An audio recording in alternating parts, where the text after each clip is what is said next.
दोस्तों, बांग्लादेश में लंबे समय से चल रही हिंसा के बीच अब प्रधानमंत्री शेख हसीना ने अपने घुटने टेक दिए हैं। उन्होंने प्रधानमंत्री पद से इस्तीफा दे दिया है। यहाँ तक की खबर ये भी मिल रही है कि वे देश छोड़कर भाग चुकी हैं। दरअसल आपको बता दें दोस्तों, बांग्लादेश में लगातार पिछले कई महीनों से आरक्षण को लेकर छात्रों द्वारा प्रदर्शन किया जा रहा था, लेकिन इस मामले पर बांग्लादेश की तरफ से अभी तक कोई खबर नहीं आई है।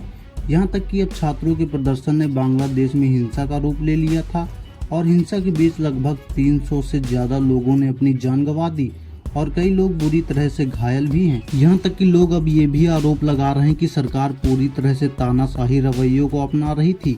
उन्होंने विपक्षी दलों के नेताओं को जेल में डलवाया और उनकी आवाज को कुचल दिया।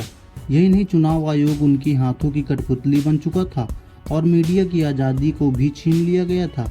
ऐसे में ये तो होना ही था, क्योंकि तानाशाही का अंत एक दिन अवश्य होता है। वहीं अब इस मामले को लेकर सोशल मीडिया पर जमकर बवाल मचा हुआ है और लोग शेख हसीना की कड़ी निंदा भी कर रहे हैं। जैकी यादव कहते हैं, शेख हसीना बांग्लादेश की सत्ता में सिंहासन से चिपक गई थी।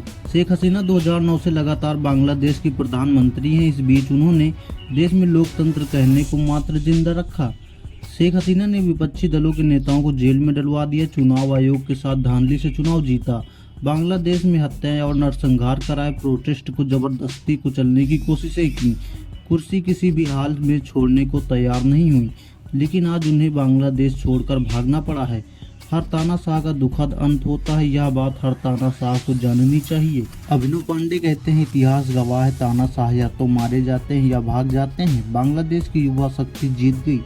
वहीं इस मामले को लेकर सोशल मीडिया पर कुछ अलग तरह की भी प्रतिक्रियाएं देखने को मिल रही हैं। अनिका पांडे कहती हैं, कोई कह रहा था मोदी जी पनौती हैं, जिससे मिलते हैं वह बर्बाद हो जाता है। ऋषि सुनक के बाद शेख हसीना। वहीं एक और यूजर कहते हैं, जो भी लिपटा समझो वो निपटा।